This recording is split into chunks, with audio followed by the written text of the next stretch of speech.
Okay, so we talked a little bit about the historical context and the background, and a little bit about who Sir Thomas Malory was as a person. He was a very colorful character. He was in jail most of his life for his involvement with the Civil War. And because of that, he was deemed a traitor to the crown, treasonous. And that had an incredible impact on him and the way he tells his story, which I will come back to. So Le Morte d'Arthur, we know that during the 13th century, the story of King Arthur and his knights had kind of been turned into these long prose romances in French. And Malory really transforms those into something entirely British.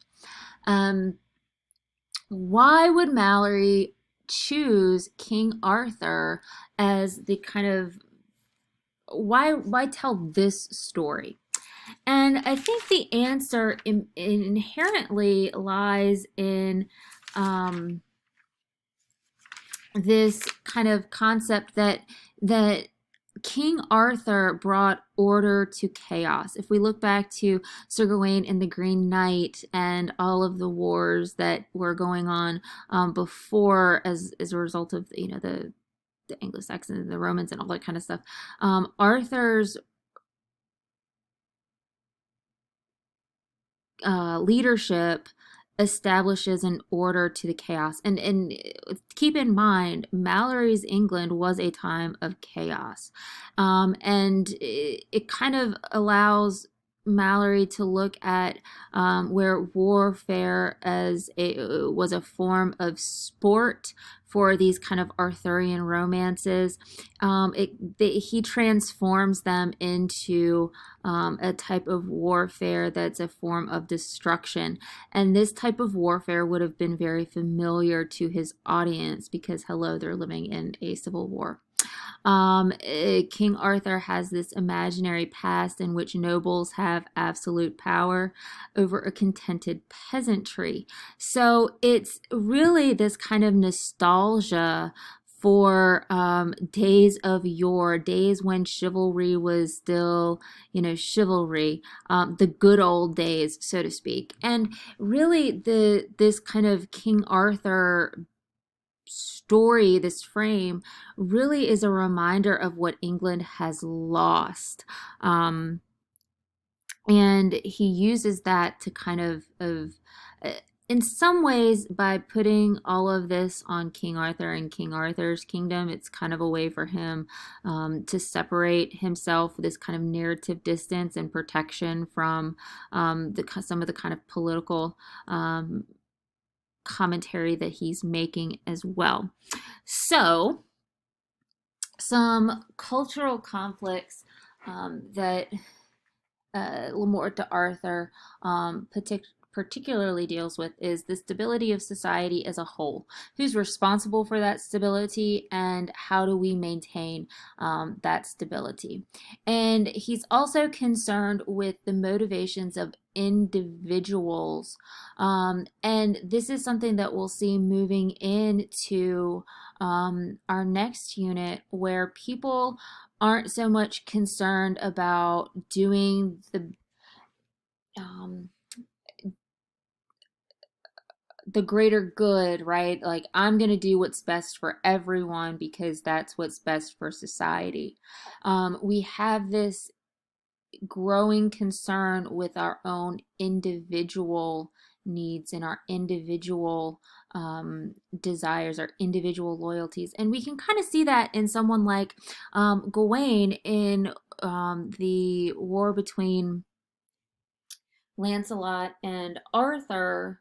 Gawain tries to stay as neutral as possible with all of the things that are going on in the first part of our story, until his brother dies, and he joins reluctantly this kind of effort in the Civil War, or this battle between Arthur and Lancelot, only after he personally has been affected by it. So he's looking at how the what happens when people are motivated by self-interest rather than collective interest. Some other themes that we find in Le Morte d'Arthur, um, a ton of it is circles around these bonds of chivalry, these high aspirations and ideals that chivalry inspires and requires. The Knights of the Round Table have are really these kind of emblems and symbol of the bonds of honor, of fellowship in battle that really hold together Arthur's realm and rule over Camelot. And uh, what Malory is really concerned of in this Le Morte d'Arthur is he's really looking at these bonds and how incredibly tenuous and easily undone they are by tragically competing pressures, like the preoccupation with transgressive love. What happens when courtly love becomes adulterous? Um, as well as conflicting claims of loyalty to a clan or king, the urge to avenge the death of a fellow knight and the resulting alienation. And ultimately, Le Morte d'Arthur centers on the loss of honor, loss of fidelity to a lord, and its consequential cost to political stability. There's also kind of this idea of honor and worship. If, as you'll see when we get to Lancelot's death, and the nature of kingship. What makes a good king? And what happens when the king fails to live up to his responsibility to both his knights and his people? This idea of male fellowship and how those bonds are so easily broken, and especially when a woman comes into play, and also circling around this idea of treason or cowardice. And that's specifically important to mention in terms of Malory, the actual author. I mean, he's kind of biographical in this sense because he was jailed for being treasonous, and it's interesting to see how Malory deals with a traitor like Lancelot. So,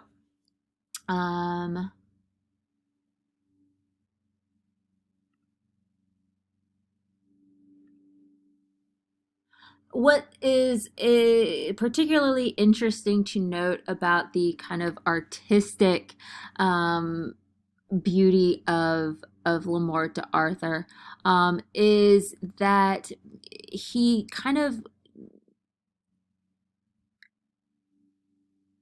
mixes these Arthurian tales. It's kind of like a romance. It's kind of quasi history. It's kind of fantasy, and Malory really reworks and edits this narrative into.